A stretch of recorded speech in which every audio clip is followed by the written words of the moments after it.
কয়েকদিন দিন তারিখ ঠিক মতন বলিনি, আজকে ভাবছি দিন তারিখটা আপনাদের বলেই দেব। আসসালামু আলাইকুম, কেমন আছেন সবাই? আশা করছি ভালো আছেন। Welcome to my channel Sushil basket. দিনটি ছিল শনিবার 11ই অক্টোবর 2025। আজকে আমি যেদিন ভিডিও করছি সেদিনই ভয়েস দিচ্ছি, এই জন্য আমার মনে আছে। যাই হোক, ছাদ থেকে ভিডিওটা শুরু করছি। মাশাআল্লাহ সব রকমের ফুল অনেকগুলো করে ফুটেছিল এবং আমার মনে হচ্ছে যে এবছরের মতন মনে হয় রেইন লিলি আর ফুটবে না। কেন যেন আমার মনে হচ্ছে, আমি জানি না। এটা তো বৃষ্টি হলে তবেই ফুটে, তো প্রচুর তো বৃষ্টি হলো। আমার মনে হচ্ছে এরপরে বৃষ্টি হলেও কেন যেন ফুল ফুটবে না। জানি না কি হবে, যদি ফুটে তাহলে তো ইনশাল্লাহ আপনাদের সাথে শেয়ার করব।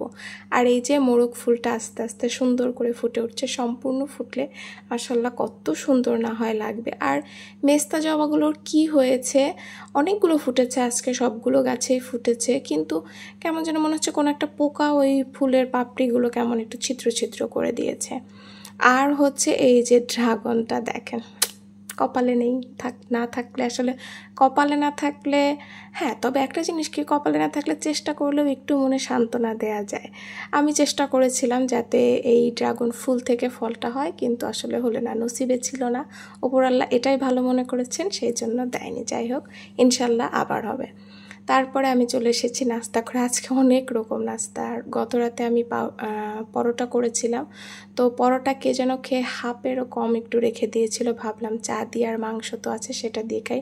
আবার দেখলাম পাউরুটিটার এক্সপায়ার ডেট হতে যাচ্ছে, মাত্র 1 পিস না 2 পিস পাউরুটি ছিল, সেটাও আমি হালকা একটু টোস্ট করে নিয়েছি। তো পাউরুটিটা টোস্ট করে চা দিয়ে খেতে যা মজা লাগলো না, মানে আমি তো পরোটা দিয়ে আর খাইনি। পরোটা চা তো মজা, তবে এটা তো পরোটাটা একটু নরম নরম হয়ে গেছে, আগের দিন রাতে করা ছিল, হটপটে ছিল, তো খেতে অতটা মজা লাগলো না। যাই হোক, আমি আমার সকালের নাস্তাটা সেরে নিলাম, তারপরে যাচ্ছিলাম পাশে যে পিচ্চি হয়েছে না, ওরা বাসায় চলে এসেছে, ওকে দেখতে যাচ্ছিলাম। আর এই দেখেন আমাদের ওই ঘরের অবস্থা, যারা ভাড়া থাকে তারা কি অবস্থা করে রেখেছে। আবার হচ্ছে এই পাশটা কি মানে বাজে অবস্থা, মানে এই বাড়িতে মানুষ থাকে, এই পাশটা দেখলে বোঝা যায় না। এরা থাকে তো, মানে যারা আছে, এই জন্য এই পাশে আসা হয় না। রাস্তাটায় পানি জমেও কি অবস্থা। এপাশে রাস্তাটা হয়ে গেছে, আমি জানি না দেখিয়েছিলাম কিনা যে গলির রাস্তা। আর এই যে সেই পেঁপে গাছটা আগে দেখিয়েছিলাম কিনা জানি না, আবার দেখে দিলাম। আর এই যে আবার আমি রেডি হয়ে গেছি, আর একটা বেবি দেখতে যাব। প্রথমে যাব বাজারে, টুকটাক কাজ আছে। আসলে আমি আর পরে ভিডিও করতে চেয়েছি, তেমন করে উঠতে পারিনি। এটা হচ্ছে আমার ফুফাতো বোন, ও এসেছে অনেক দিন ধরেই, ওর বেবি নিয়ে এসেছে, কিন্তু আমিও সময় হচ্ছিল না, আম্মুরও, মানে সব মিলে আসলে হচ্ছিল না। তো আজকে ভাবলাম না যাই।